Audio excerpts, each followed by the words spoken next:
with Iain Dale. Hello and a very good evening and welcome to the Labour Party conference in Brighton. So Barry, your reaction to this shock news that Andy McDonald has resigned. You were in Jeremy Corbyn's shadow cabinet with him. What do you make of it? Well, it is exactly that. I'm shocked. Andy has been, I think, an amazing voice for working people, and that voice was obviously appreciated by the party.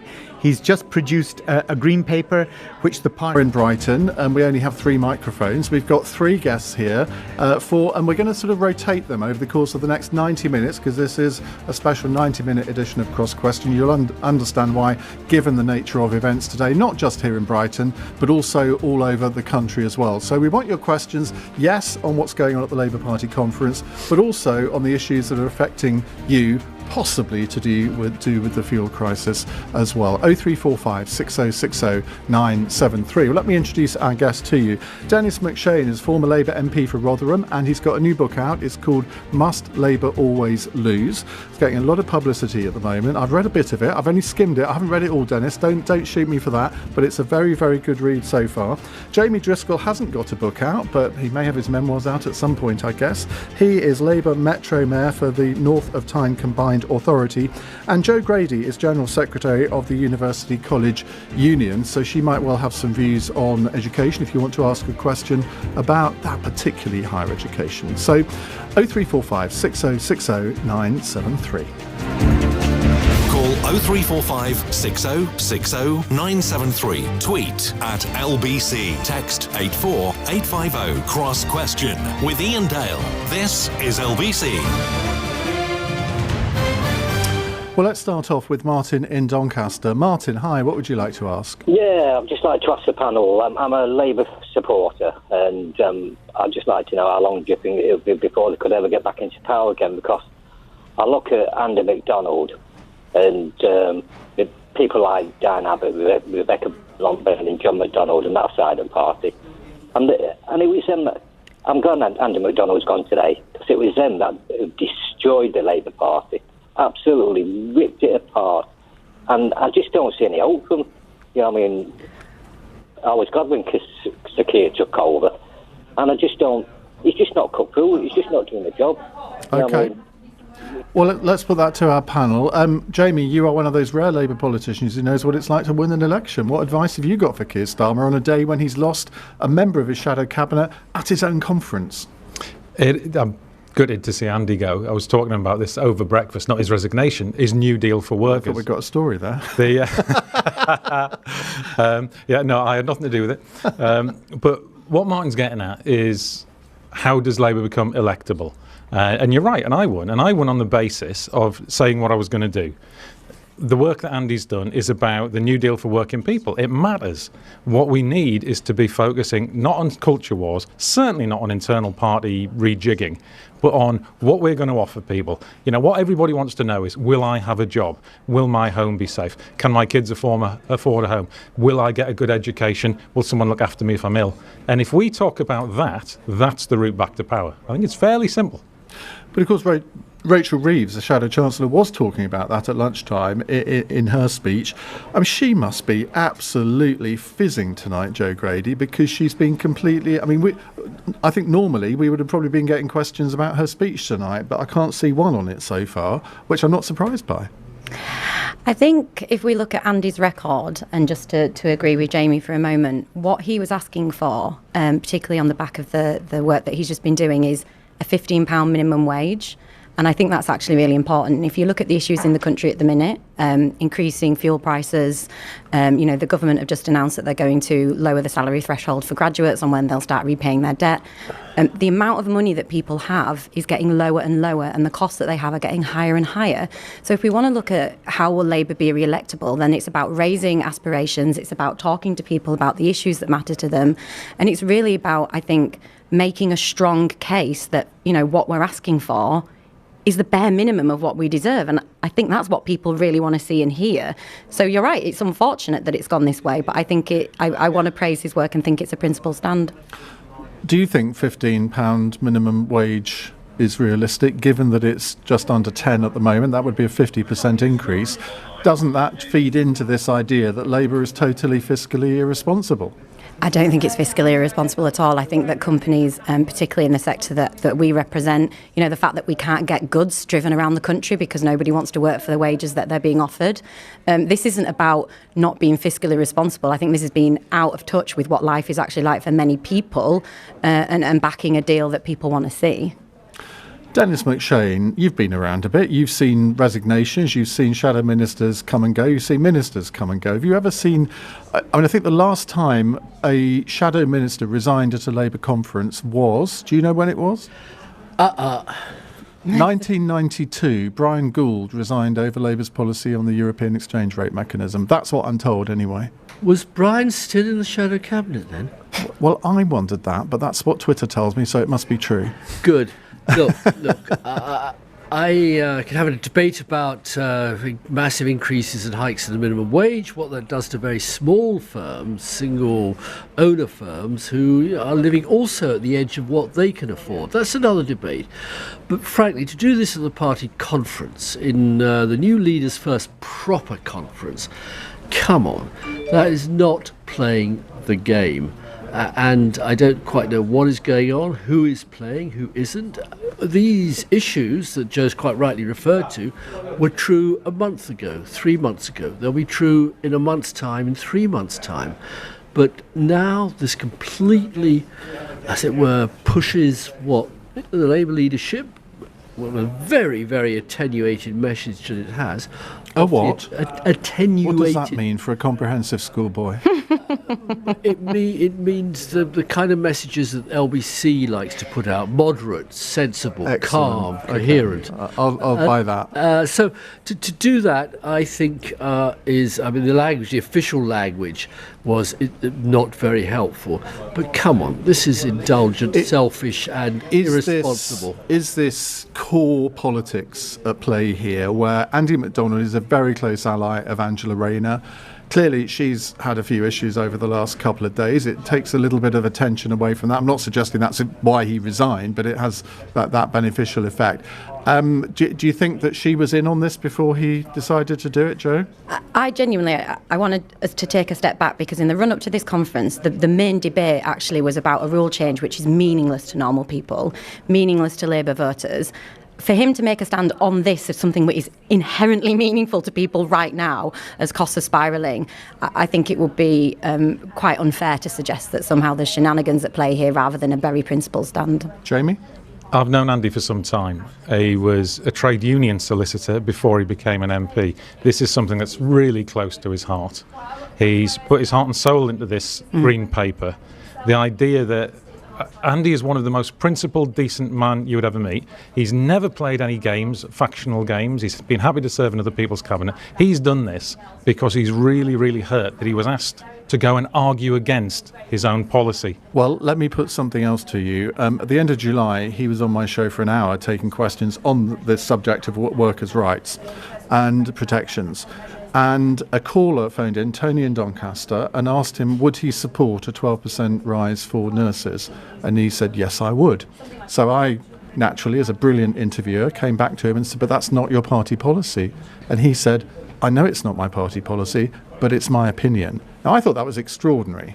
And he knew that by saying that, he was risking his shadow cabinet job at the time. Now, fortunately for him, or maybe unfortunately for him, I don't know, there was another big political story of the day, and that interview just didn't make any headlines. But Michael Heseltine tried to resign for 2 years before he resigned over Westland. I wonder whether there's a bit of that at play here, where he was looking for an excuse, Dennis McShane. I can't say, but in my book... I wonder how many times you're going to say that in the course of the next half an hour. Why am I here? in my excellent, finely reviewed book, I draw the lessons from 50 years of political experience. There's almost a little mini chapter in each year, and a lesson from each year. And one lesson I have to say, and don't We're not going to go through every year, are we? Later in. One lesson, and it's drawn very much from my European experience working with social democratic and left parties in Europe, is no other party in the world has this absurd week by the seaside every autumn, which is self-indulgent. People come down, the journalists come down, the MPs come down, they all lunch and wine each other, they drink too much, they talk too much, and the rest of the country's looking at us as if it was a freak show. And I think this has been confirmed tonight, confirmed by somebody... Confirmed that you lot are a freak show? No. Thanks. Confirmed when you have a senior Labour Party official calling Tory voters scum. I mean, this is... I mean, the message from this conference, I feel very sorry for Sir Keir Starmer because I don't think he orchestrated it, really is very, very unfortunate. I say no more than that. OK, 0345 6060 973 is the number to call. More of your questions, which we'll put to Dennis McShane, Jamie Driscoll and Joe Grady in just a second. You're listening to LBC. It's 8:15. LB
leading Britain's conversation. Cross Question with Iain Dale. Tweet at LBC. 8:17 on LBC. Dennis McShane, Joe Grady and Jamie Driscoll here answering your questions. Let's go to Alex in Watford. Alex, hi, what would you like to ask? Good evening, Ian. Good evening, panel. What words would the panel use to describe the government tonight? You got any in mind? For me, Ian? Me? Yeah. You're talking? Yeah. Well, if the cat's big enough, wear it, and the cat's big enough for the government to wear it. I don't really understand. Are you referring to Angela Rayner's use of the word scum? Is that what you're hinting at? One of the words, right. Yes. So, well, let's take that head on. Jamie Driscoll, is that a word you would use to describe the government, the Conservatives? I wouldn't. There are many words I would use. Incompetence. Bear in mind it's before 9 o'clock, but carry on. No, there's a serious question about competence. I think there's a serious question about a total lack of regard for people, a £20 cut in universal credit and other things. But one of the interesting things about being a mayor is there is no shadow mayor. You don't engage in party politics. I have Tories in my cabinet because I don't get to choose who's in my cabinet. And so, you're not? Why not? No, that's just the law. None of the metro mayors do. Sadiq does in London. He's got different legislation. It's the leaders of the local authorities. Why would you want to do the job? It's a fantastic job. I've got to create I've got 4,200 jobs created in the pipeline. I'm tackling climate change. I'm dealing with child poverty. It's a brilliant job, and I don't have to deal with the sort of stuff in the Westminster bubble. It's great, but that you have to work with people if you want to persuade them. And if you're going to argue with people, I'm always play the ball, not the man. Or woman. Indeed. Joe Grady, Angela Rayner has history on this, doesn't she? She was rebuked by Dame Eleanor Lang, the Deputy Speaker of the House of Commons, for calling a Tory MP scum, and she did apologise on that occasion. Is it really very edifying? Surely if you're calling Conservative scum, you're calling 47% of working class voters who voted Tory in 2019 scum as well. I mean, I need to say, first of all, I am not in the business of term policing other women. So I'm not going to go there with you. Sorry, that's a ridiculous statement. You either think she was right in saying it or not. I think if you look at the other things she said about Boris Johnson, she accused him of being homophobic, of being racist. If you look at some of the things that he is on record of having said before, calling gay men bum boys, calling Muslim women letterboxers. So you'll tone police him, but you won't tone police Angela Rayner? I'm more suggesting that there's some evidence to suggest that the other things she said have some credibility.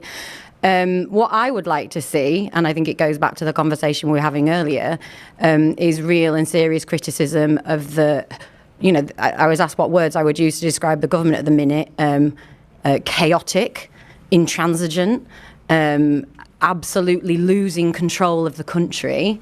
They're an absolute disaster. So not necessarily a word I would use, because I think there's other words you could use to describe what the government are doing. Dennis McShane, do you think that the world has gone mad a little bit when she's at a party conference, she's addressing a fringe meeting? Politicians, when they're addressing fringe meetings, probably get carried away a little bit. I'm sure you might have done on occasion as well. Do you think the criticism has been valid? I think if you're purporting to be the deputy leader of the Labour, not purporting, she is the deputy leader of the Labour Party. She wrote a very interesting article in the conference booklet saying, I'm not simply the deputy leader of the Labour Party, I will be deputy leader of the government when we're in power, inventing a completely unknown new constitutional position, deputy leader of a government. Well, she meant deputy prime minister, didn't she? Well, she said deputy leader Let's remember a previous Labour deputy I don't. prime The trouble minister is, hit someone in a general election campaign. So well, he was roughed up and almost brutally assaulted, and John Prescott just had a very gentle pop on the man's nose, and he backed away. Why didn't Keir Starmer react to this and just say, "Oh well, you know, Angela will be Angela"? That's what Blair did with Prescott and completely got away with it. I can't comment on why Sir Keir doesn't have those sort of natural informal reflexes that everybody understands. What I would say, I thought the question from our friend in Watford was how to describe the government. Chaos, confusion, incoherence, petrol crisis, empty shelves, where 10 million operations now being pushed further and further back, biggest ever national tax hike on poorly paid people. I mean, it is not a coherent government by any stretch of the imagination. What disappoints me is, in our little mini Brighton bubble, two dear Labour friends have, as it were, wiped all that off the front pages to the profit of the Conservative Prime Minister. Okay, 0345 6060 973 if you'd like to put a question to our panel. Right, let's Alex, thank you for that. Let's move on to William in Armagh in Northern Ireland. Hello, William.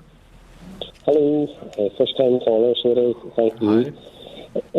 I just reflecting on Keir Starmer's comments this week on transgender.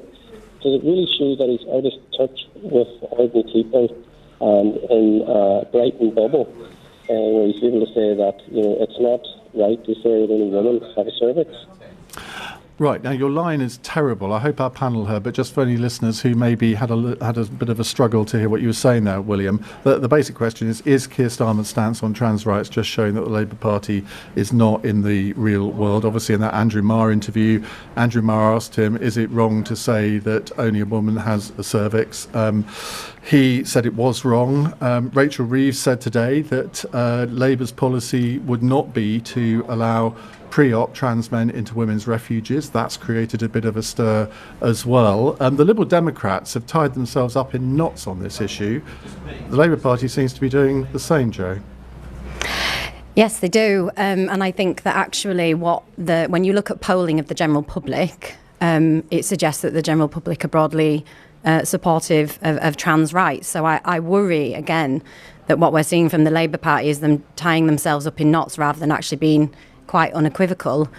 If we look at what is happening to trans people in the UK, in the last 5 years, hate crime has quadrupled. Half of trans people report having attempted suicide. I find this conversation about cervixes a real distraction. If we're going to talk about refuges, why aren't we talking about the fact that funding to them has been cut, that they've been decimated? Why aren't we talking about lack of action? But it's not, because actually when people want to talk about cervixes and safety for women in spaces, we need to have proper conversations about violence against women and about why, following Sarah Everard, we now have Sabina and we have no action on this. So for me, this conversation is not the conversation that women need when we want to be safe. This is a complete distraction, actually, because if men want to attack us, they do it. They don't do it under these kind of stories that are presented all the time. And any woman listening to this call either knows that themselves personally or knows it because of a woman dear to them. Dennis McShane.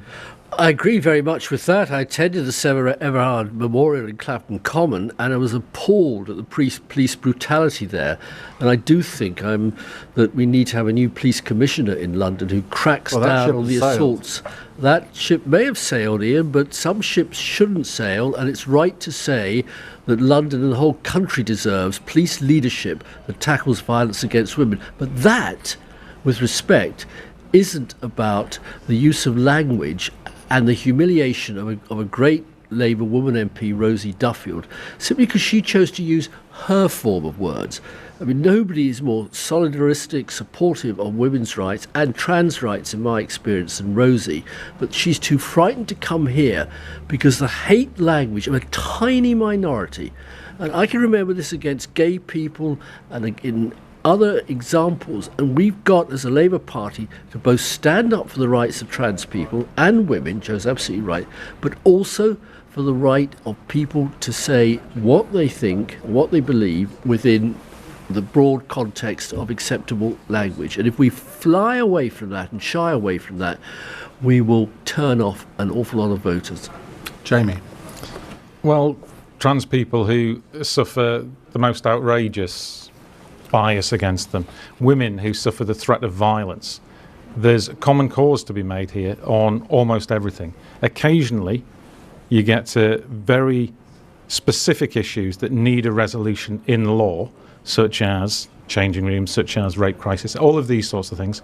And these are the spaces where I think we need to have a proper debate about it, because eventually a legislative answer needs to be found. I don't know what that is.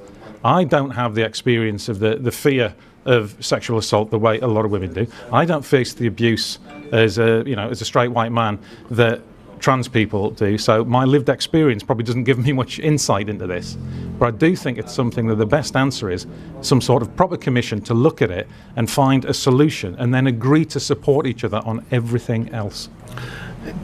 In a sense, this is emblematic of the society that we live in nowadays, where everything has to be black and white. There's no sense of nuance here. That if you believe wholly in sort of full trans rights, you think you will believe that if somebody declares that they are trans, from that moment on, that has to be respected. But if you look at, and I completely accept what you say, Joe, that the instances of these kind of attacks that people talk about, whether it's in changing rooms, whether it's in women's refuges, whether it's in prisons, are comparatively rare, but they occur often enough for women to be concerned about that, don't they? I don't think they do. I would like to see you right now cite me the evidence that they actually are occurring with the frequency that means that we're worried. I was looking at some figures the other day in prisons, for example, where quite a high percentage of trans women in women's prisons have been sex offenders previously. Now, I don't know what conclusion to draw from that, but it was something like 40 or 50%, which surprised me, I must say. And I don't believe that there have been dozens of examples of men or men who declare themselves trans and then gone into women's refuges and committed terrible acts. I'm sure there haven't been that many, but one is enough, isn't it? I really think that this is an utter distraction, because what it does is it directs the conversation to, we're not even sure now, you can't even reach and show me the data that this is worthy of, therefore legislating around an entire area on the basis of we think this might have happened or we think it can. As a woman, I have solidarity with trans women, with non-binary people who are seeking refuge and who want to be safe. The idea that we then have to leap for this example that we're worried about in order to completely destabilise the debate is not helpful to women. And when we're living in the history of, seeing rape has almost become something that it is impossible to get a conviction on. We might as well have legalised rape now in the UK. These are the real problems that are facing women: gender pay gaps, sexual harassment in the workplace, sexual violence in the workplace, and the idea that we are continually having a discussion about problems that we can't even be certain exist in order to legislate against it is a dereliction of duty for women everywhere, and especially for trans and non-binary people who, much like us, need access to those services, need access to better healthcare in order to stop the spiralling hate crime that I've said that exists for trans people, and also better access to the provisions that they need. Okay, thank you very much indeed. Now we're going to be losing Dennis and Joe now. Jamie, you're staying with us, I hope. And they will be replaced in a moment by Siobhan McDonald, the Labour MP, and somebody else who I'm not quite sure who it is yet. But anyway, they will be here very shortly. 0345 6060 973 is the number to call if you'd like to put a question to our new panel. It's 8:30. Lucinda Horsley has the news headlines. In the last few minutes, a 38-year-old man has been charged with the murder of Sabina Nessa in South East London. The 28-year-old primary school teacher was attacked on the way to meet a friend at the pub in Kidbrooke 10 days ago. Kochi Salamaj from Eastbourne will appear in court tomorrow. R&B star R. Kelly has been found guilty of racketeering in his sex trafficking trial. The singer's faced decades of allegations about sexual misconduct with minors, but has always denied the claims. Companies from across the fuel industry are again trying to reassure drivers that there's plenty to go around after huge queues outside petrol stations continued for a fourth day. They expect things to ease, but several unions want key workers to be prioritised. LBC weather remaining dry for most, with some showers for Western England, Wales and Western Scotland tonight. Lows of 8 degrees.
is at risk. Cross Question with Iain Dale on LBC. Call 0345 6060 973.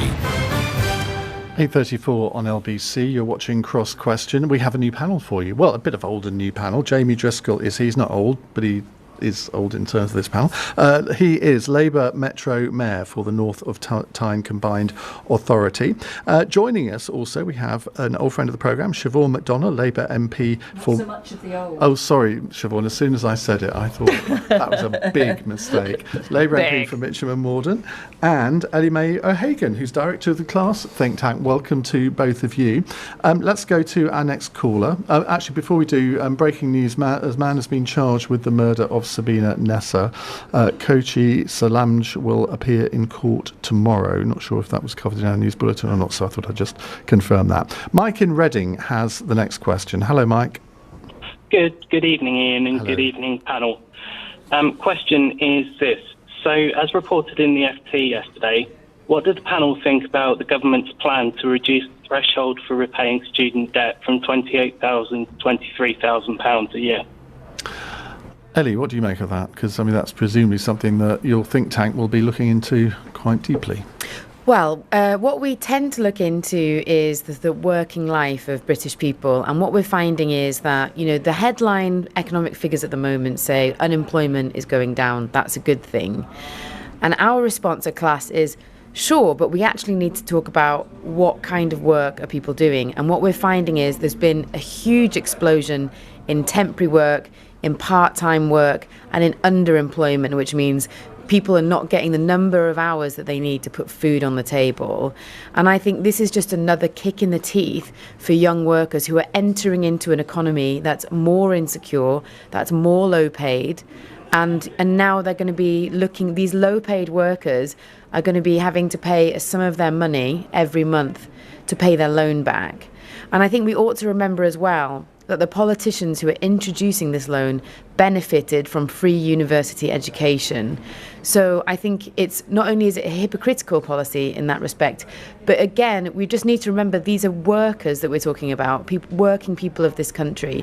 And again, it's the lowest paid that are being treated the worst. On the face of it, if you're going to have a levelling up agenda, which I think people across the political divide can think is a good thing, why would you do this? Because you can argue if the threshold was around 28,000, that is kind of the average income in the country, so you can make a theoretical justification for that. But 23,000 is not, is it, Siobhan? Well, no, it's your entry teacher, it's your entry nurse, and so you're going to hit people who would make those choices once they'd finished their university education.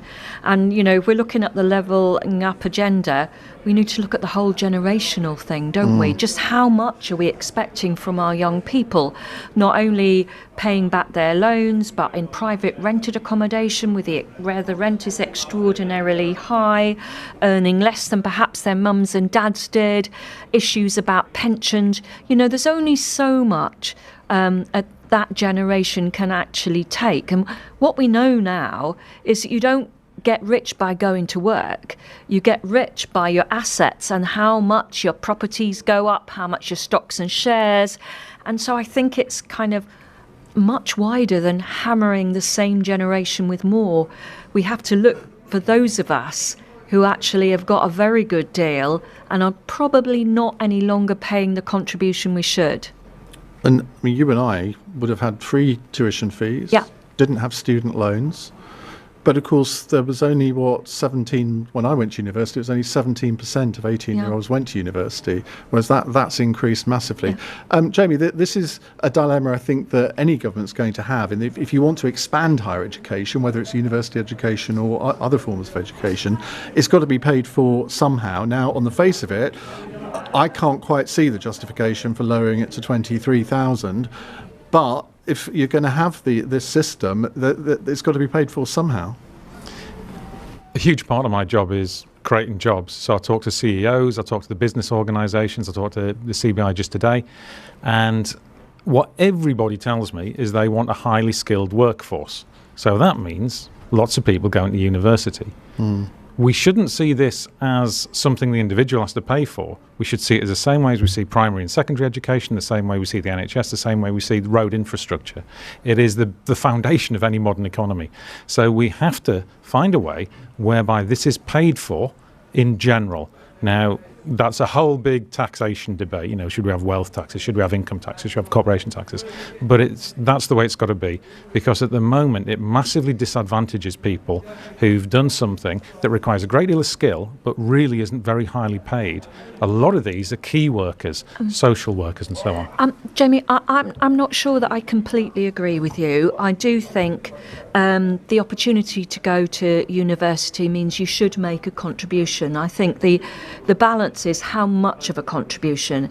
And what we know is that when the coalition government came in, the reason why fees went from 3 to 9,000 had nothing to do with spending more on universities. It had to do with public expenditure cuts. So the students were launched at making up the difference, but nobody got any more money, got better educated, got a better service. It didn't actually affect, bizarrely, because I can't quite see the logic of this, but it didn't seem to affect the number of students going to university. You would have thought that the numbers would have plummeted, but in fact, they went up. Yeah, but don't you think that's because if you can transport yourself back to being 18, you know, this money will be paid at some time in the future. And as always, there will be people who come from well-off families who have, you know, who are helped. I'm sure you know people, we all know people who whose mums and dads say, no, we'll make sure that, you know, you don't come out owing any money. But that's not an opportunity for all students. And that's why I just think we have to have a much wider view of how we tax, who we tax. But you know, this current younger generation are having a really bad deal, and they are going to get angry. But hopefully they're going to go out and vote, because that's the only way that they're going to be properly taken notice of. Mike, who asked the question, what do you think of this move? Mike, are you there? No, he's not there. Right, let's move on to a text question. It's from Gordon in Hampstead, who asks, is there really no middle way between Blairism and Corbynism for Labour? That's quite an interesting argument, isn't it? We could go into all sorts of areas here. Eddie, let's start with you. Well, I think if you look back at Keir Starmer's leadership campaign, let's remember that, you know, Labour under Jeremy Corbyn in 2019 suffered a terrible defeat. And I think if you look back at Keir Starmer's leadership campaign, what he was essentially offering was a middle way between Corbynism and Blairism. You know, he said, I'll give you, you know, social democracy. It won't be super radical, but it'll be good social democracy. You know, we'll nationalise, you know, the public services. We'll make sure that people are paid fairly. We will tackle climate change. And I'll do that, and I'll also appear credible, you know. I'll appear as a politician that people, you know, I'll be the politician people expect. You know, I'll be a future Prime Minister. And I think that the Labour membership, who had previously voted for Jeremy Corbyn on 2 occasions, bless you. That's the only time I think I've ever done that on there. I'm glad I was here to witness it. It feels like a special moment. Yeah, and I think, you know, the Labour membership, who had voted for Jeremy Corbyn twice, said, OK, you know, we actually would quite like to win an election. We'll go for that. We'll vote for you. And they voted for Keir Starmer, you know, on a landslide, really. And what's happened then is that Keir Starmer seems to have bit by bit abandoned the platform that he ran on. And he's moved further and further towards the right of the party. And I think even I'm someone who's always been on the party's left. Even I would accept that if it was resulting in really great headlines, really successful poll numbers, if the public were interested and excited by him. But actually his poll numbers and, you know, and the headlines seem to be going in the opposite direction. And I think that's what I find frustrating, is that we've lost the policies that I think that the country needs in order to deal with the many crises that we're facing at the moment. but we haven't improved our election chances. You know, we haven't made that trade. I think actually Labour members were willing to make that trade. They were willing to let go of some policies that they cared about in order to be electorally successful. But that hasn't happened, and for me, that's the problem. Okay. Jamie, I have no idea which side of the Labour Party you're on, or if you're on any side at all. So what's your view on the question? But let me just remind people, is there really no middle way between Blairism and Corbynism for Labour? If you look at what the Blair Labour Party brought, it was a slickness, a professionalism and communication, sadly a growing reputation for spin in the end. And if you look at what the Corbyn Labour Party brought, it was a set of policies that were actually going to make a difference to people's lives. So what I would love to see is a combination of the two. The Corbyn policy agenda with a much better presentation. Now, as the arch Blairite on the panel, Siobhan, what do you think of what Jamie just said? Yeah, he wants something that's not going to happen. You can't present Corbynism in any way that the British people will elect. But that's not true. We win from the centre. Can I point out, Siobhan, they elected me. Yeah, but also that's not true, because poll after poll after poll, there's just been a poll that shows that there's overwhelming support for nationalisation of energy, of living wage, sick pay, of banning of zero-hours contracts. These were always tackling the climate. These were always these are all Corbyn policies. They're overwhelmingly successful. There always is, until you associate it with Jeremy Corbyn. But that's exactly what Jamie was saying. So and it's I was not saying. about presentation. It's about the fact that people do not trust us with the economy.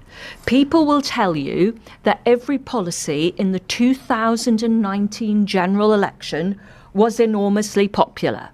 Did that translate in people wanting to vote for us? No, it didn't. But isn't that what the point that Jamie's making? I do not believe, Ellie, that you I've can smashed present... my jobs target by a factor of 6. Good for you. I have 0 gender pay gap in the authority Good for you, I rule. Jamie. And what's happening, that is how we project economic competence. No. If we put the mayors front and centre, we would be a lot better. What is happening to the parliamentary seats in your area? The majorities for Labour MPs went down significantly. Many of my greatest friends fought to keep their seats that were previously considered to be safe seats, because people did not want Jeremy Corbyn to be the Prime Minister, and his direction of travel... Don't you have to stop talking about Jeremy Corbyn when you've been in power since 2019? That was the question. And actually, your agenda... That was the question. But the point that I think Jamie's making is that Corbynism as a philosophy, if you can call it that, if it had a more credible leader, an electorally popular leader, that might be a platform to win an election. But I don't believe it would, on the basis of the fact that I canvass every week, I knock on doors endlessly, and that's not the country that people want. People do not see us as aspirational, as wanting a better future for those people who work hard and hope for the best. And that extends across class. And so unless we capture that vision of life being better, produce the policies that people actually want to see, we always historically underestimate just how difficult it is for a Labour to win a general election. OK, Jamie. Totally different to my experience of creating jobs, of supporting small businesses, of a coalition of the business community supporting me when I've advanced my good work pledge, which guarantees... Siobhan, let me have a go. The MPs in your area, all their majority... They lost because of Brexit. No. Yes, they did. If you look at any single poll, the top issue in those polls, and I'm sorry, Ellie, for mentioning his name again, was Jeremy Corbyn. People in this country do not want a hard left Labour government, and they are not going to elect it. And for as long as we continue to present that, we're going to get bad election results. So, and the Rachel issue, Reeves' $28 billion on climate change, is that hard left? The issue for any left of centre party, for somebody who runs as leader to the membership, is on tax to the left, When they become the leader and want to become the Prime Minister, or in the Democrat case in America, the President, they then tap to the right. And people just want people who are genuine, who say what they think. Like Cuomo used to say, you campaign in poetry and Absolutely. you govern in prose. Well, we're going to actually come on to a related question in a moment about something that Rachel Reeves announced today in just a second. You're listening to Cross Question on LBC. It's 8:49.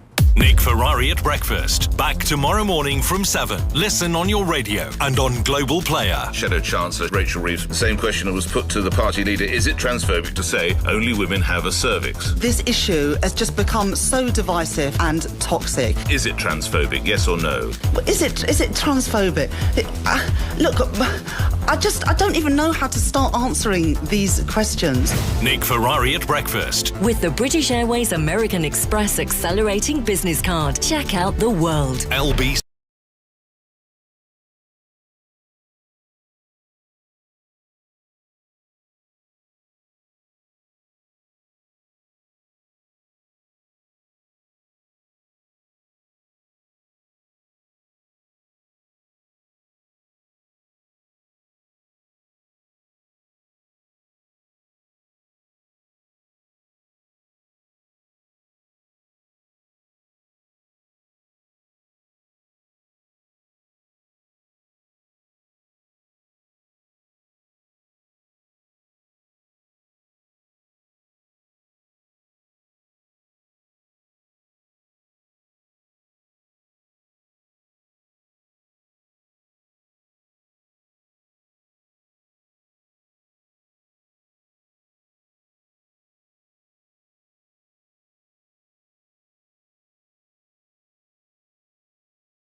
Cross Question with Iain Dale on LBC. Text 84850. 8:53. Let me just tell you, at 9:30, Len McCluskey is going to be joining me for the final half hour of the programme. He's got a book out at the moment. We're going to be talking about that, called Always Red.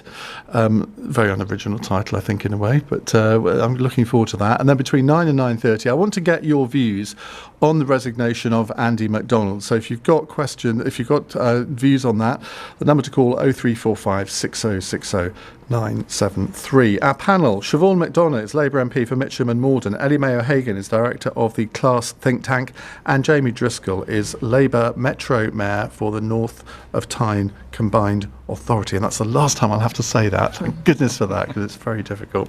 Right, final text question from Georgina in Shrewsbury. Rachel Reeves wants to scrap business rates to save the high street. Is that all it takes? Now, she made quite an important speech at lunchtime, which virtually no one is talking about now because of events later in the day. Siobhan McDonough, scrapping business rates, I mean, it sounds quite a popular thing to do. Lots of retail businesses will be very pleased about that. But is that all it takes? It's a start, but it's not the end. I'm currently fighting the closure of my Barclays branch in Mitcham Town Centre, and removing the business rates there would not make them come up with a different decision. So I think rates is good, but there's also an issue of rents. There's just the question of the competition about online services, isn't there? So it is bigger than that, but it's a good start. Would it not be better, and I think she did actually talk about this, to be fair, to increase taxes on online retail businesses to make sure that they're paying their fair share? And I don't just mean the Amazons of this world, although obviously they're the ones that we all think about. Would that not be a move? And then that money could be ploughed into trying to revive the high street? Well, yeah, certainly that's a contribution. Perhaps it's the kind of levelling up of, online and actual high street businesses. But, we're all quite capable of looking both ways, aren't we?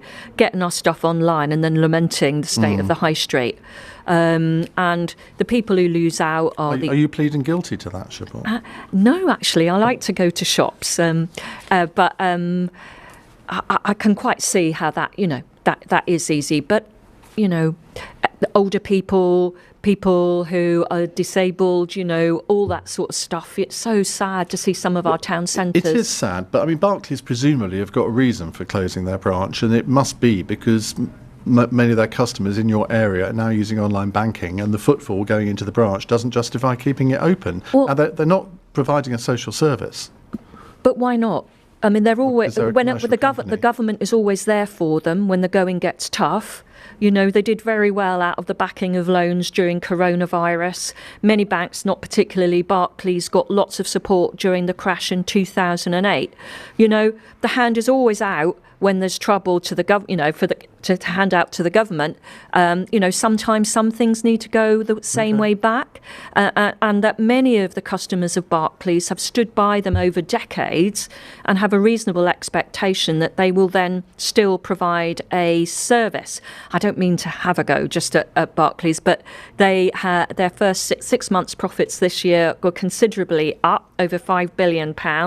They're not about to go bankrupt, and they do need to provide support. Other banks are available. Jamie, now I'm quite interested in this because, I mean, in the northeast, is the situation the same as it is in Siobhan's area, that sort of high streets struggling to survive? The problems I think are countrywide. Certainly when I talk to my fellow Metro mayors, they all have the similar issues. The removal of business rates is a necessary condition, but it's not going to fix it on its own. What we actually need to acknowledge is that the changing spending patterns with online are not going to significantly change, and we need a redesign of it. The approach of making it cheap to sell on the high street does not necessarily mean that you're still going to have more shops on the high street. We need to be repurposing high streets. We're doing work on that in my combined authority, and this includes a lot of things like the upper floors above shops have long been empty and dead weight effectively. So turning those into affordable housing gets more footfall on the high street. We've got to ask why we want footfall on the high street, and this is often there's a lot of community services there. You need a sufficient density to make some businesses work. When we're moving towards dealing with a climate emergency, we want to be getting towards 15-minute neighbourhoods. So these are the sort of things why we do need that sort of centre of a community. What does that mean? That's where all of those services that you might need, like to go to your doctor, to pay money into a bank, whatever else it might be, you can actually get there by walking and back in 15 minutes. So that's how we get away from all of the transport problems that we're facing with the climate emergency. Ellie? I think that we sometimes make the mistake of talking about policies as though they exist in isolation. And we need to remember what's going on in people's lives more broadly. So we're seeing a cut to universal credit of £20, which is a huge blow for millions of working families. We're seeing an explosion in low pay. We're seeing sick pay, which is not a level that you can live on. We're basically seeing a low-wage, insecure economy. And what that means is people don't have the money to spend in high streets. Not only that, we're seeing cuts to youth centres and to community services, which means that towns are no longer a sort of community hub, but are actually becoming deserted. There's a lot more boarded up shops. So yes, I think Rachel Reeves made a good proposal today, but we actually need to go much further than that and much broader. In order to save our high streets, we need to put money in people's pockets. That means £15 an hour. We need to have sick pay at the living wage so that people don't have to choose between going to work and infecting their family and their colleagues with sort of deadly illnesses, as we've seen over the last year. We need to, not only do I think we need to keep the £20 for universal credit, but we actually need to boost universal credit to be a number that people can live on. And we need to invest in public services in our communities, so youth centres, places for people to go and that kind of thing. We're slightly running out of time, and I want to fit in a fun text at the end, which I know you'll all love. Dawn Butler, this is from Julian Teddington. Dawn Butler hosted her Jamaica party last night at conference. Were you there? And which Labour politician is the best dancer? Jamie? I wasn't there, no. I don't know which Labour politician's the best dancer. It certainly isn't me. But I do have a meeting with Michael Gove on Thursday, so maybe he qualifies. Well, I'll pass on your regards on that one. Siobhan? I am normally there, and Dawn organises a really great party. And I understand that Rosanna Allen-Khan from Tooting is a pretty fabulous dancer. I'll take your word for that, Ellie. Well, one year I was at Pride, the LGBT sort of parade, and I saw Angela Rayner there, and she was dancing in ginormous heels, and she also looked absolutely fabulous. So I think that she could probably throw a few shapes. I'm appalled that none of you have mentioned Strictly Come Dancing's Jackie Smith. Oh, Jackie's wonderful. You know we think Yeah, that. too late, I'm afraid. Thank you all very much indeed for joining us on Cross Questions today. It's Ellie Mayo-Hagan, Siobhan McDonough and Jamie Driscoll. Coming up in a moment, we'll take your calls on your reaction to Andy McDonald's resignation. What does it say about Labour? What does it say about Labour's agenda when Andy McDonald feels he has to resign because his party leader can't support the policies that he wants? 0345 6060 973. You're listening to LBC. I'm Iain Dale. It's 1 minute past 9. On your radio, on Global Player, and Play LBC. leading Britain's conversation. This is LBC. From Global's newsroom, a 36-year-old man has been charged with the murder of primary school teacher Sabina Nessa in South East London. The 28-year-old was killed as she walked to meet a friend in Kidbrooke 10 days ago. Kochi Salamash is understood